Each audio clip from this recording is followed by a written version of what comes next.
Nakarating din kami ng ligtas sa islang to. Malayo, oo, yung biyahe, mapagod.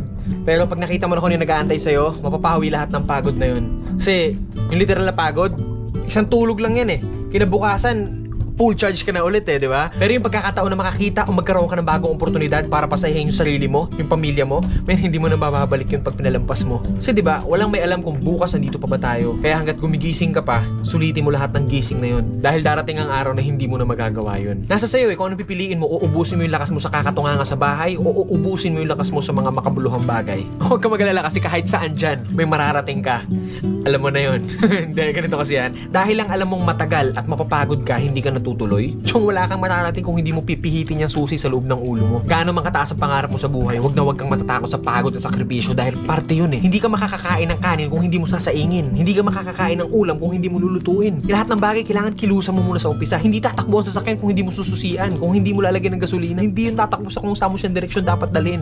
Kailangan kumilos ka. Kailangan ng lakas mo para marating mo kung ano yung gusto mong marating sa buhay. Kasi kung hihiga ka lang dyan, walang mangyayari talaga sa'yo. Hindi po pwede na inaasal natin lahat sa Diyos na parang nasa Diyos, lagi kong idadasal sa Diyos. Hindi po pwede yun. Sabi nga nila, di ba, nasa Diyos ang awa, nasa tao ang gawa. So depende yan sa'yo kung ano yung gusto mong kilos. Sabi nga, work smart, not hard. Hard work nga yung ginagawa mo, pero sablay naman yung mga diskarte mo. Wala rin mangyayari, di ba? Smart move yung ginagawa mo, pero swabe lahat. Kailangan mo lang talaga gamitan ng tamang isip at tamang puso sa lahat ng bagay. Ang pangarap, para kang nagtatanim ng puno. Kung malaki pangarap mo, malaking puno yung kailangan mong itanim. Hindi naman pwede maghukay ka ng mababaw lang. Hindi naman pwedeng konting tubig lang yung ididilig mo dyan. Kung gusto mo ng malaking puno, malaking trabaho ang kapalit nun. At nasa sayo yun. Then pag nagbunga na yun, hindi po pwede na hayaan mo na lang bumunga yan dyan. Hindi. Kailangan pa rin ng maintenance. Ganon din sa atin. Kung ano yung marating natin, nandoon na tayo sa taas, hindi po pwede na halalandutay ka na lang doon sa taas. Pag hindi mo diniligan yung puno, magbunga man siya, isang beses lang, and then sa susunod hindi na ulit. Ganon yung pwede mangyari pag pinabayaan natin kung ano man yung narating natin sa buhay. Mawawala lahat sa'yo. Sayang yung oras. Oras. Kasi ilang oras lang ang binigay sa atin dito sa mundo. Depende sa atin kung saan natin yun ilalaan. Huwag ka matakot sa pagod kasi yung pagod, isang tulog lang yan. Bukas, malakas ka na ulit. Matakot ka sa oras na sinayang mo. Kasi pag lumipas yan,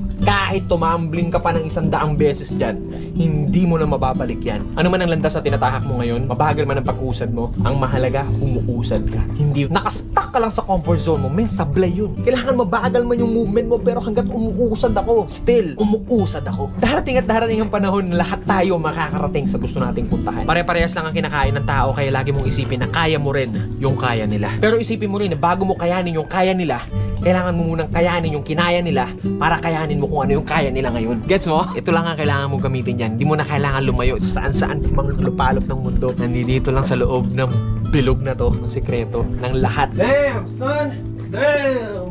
Para sa akin, ito na yung pangarap ko eh.